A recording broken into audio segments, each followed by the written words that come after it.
स्वागत है। अब हम ऐसे इंसानों की बात कर लेते हैं जिन्हें इंसान कहना शायद गुनाह होगा, क्योंकि इनका खून पानी हो चुका है। इन लोगों ने दौलत कमाने के लिए कालाबाजारी शुरू भी की तो इंसानी लहू की। जी हां, अवैध ब्लड बैंक चलाने वाले एक ऐसे गिरोह का भंडाफोड़ किया गया है जो मिलावटी खून बेचकर लाखों में खेल रहा है।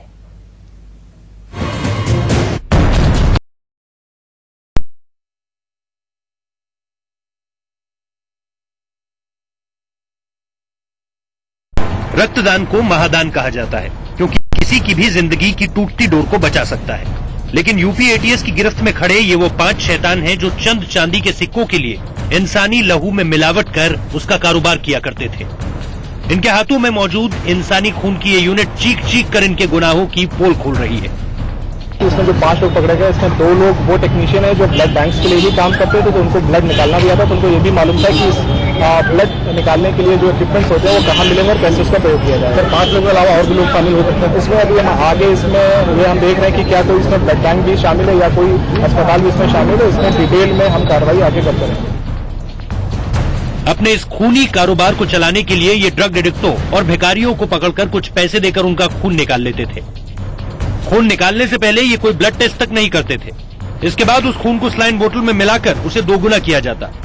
इनके गुर्गे अस्पतालों में फैले रहते थे और वो मरीजों के तीमारदारों को झांसे में लेकर ये मिलावटी खून 2 से 3 हजार रुपए में बेच दिया करते थे।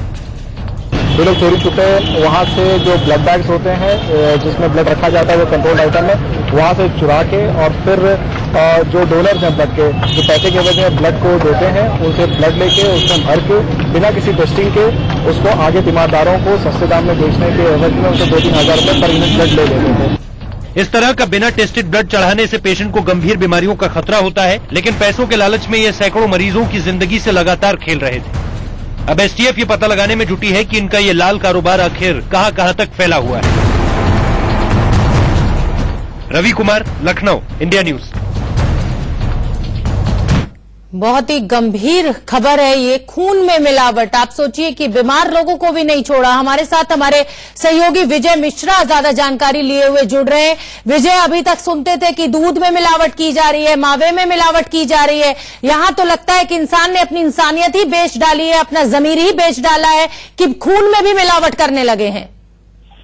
बिल्कुल सही कहा शोभना आपने, क्योंकि यहाँ पर जिस तरह की पूरी जानकारी सामने आई है वो काफी ज्यादा ही भयावह है। क्योंकि करीब जो पहली जानकारी के अनुसार करीब हजारों लोगों को इन्होंने इस तरह का ब्लड जो है वो दिया है, और जो इनके डोनर रहते थे वो ड्रग एडिक्ट या फिर भिखारी या इस तरह के ही लोग रहते थे जो पैसों के लालच में आकर के इन्हें ब्लड देते थे। और ये ब्लड जो है बिना किसी जांच के ही लिया जाता था और इसमें सेलेनाइन वाटर मिलाया जाता था। और सेलेनाइन वाटर के बारे में कहा जाता है कि इससे मरीजों की मौत तक हो सकती है, लेकिन पैसे कमाने के लिए, उसे दुगना करने के लिए ये इस तरह का पूरा धंधा करते थे। और इनके जो लोग थे वो बाकायदा इसमें शामिल रहते थे, वो आसपास अस्पतालों के बने रहते थे, और जैसे ही किसी को ब्लड डोनर की जरूरत पड़ती थी उनके पास पहुंच करके इस तरह के ब्लड को उन्हें दे दिया जाता था। जाहिर है कि एक ऐसा कारोबार था जो कि यहाँ मड़ियावा स्थित इलाके में फैला हुआ था। और सबसे खास बात यह कि मैं अभी जब मड़ियावा थाने पहुंचा तो थाने में किसी को जानकारी तक नहीं कि इस तरह का कहीं कोई ब्लड डोनेट कोई इस तरह का कोई काम भी यहाँ पर हो रहा था। हालांकि एसटीएफ ने छापा मार करके इन सभी को गिरफ्तार किया है, लेकिन बहुत बड़ा सवाल खड़ा होता है कि आखिर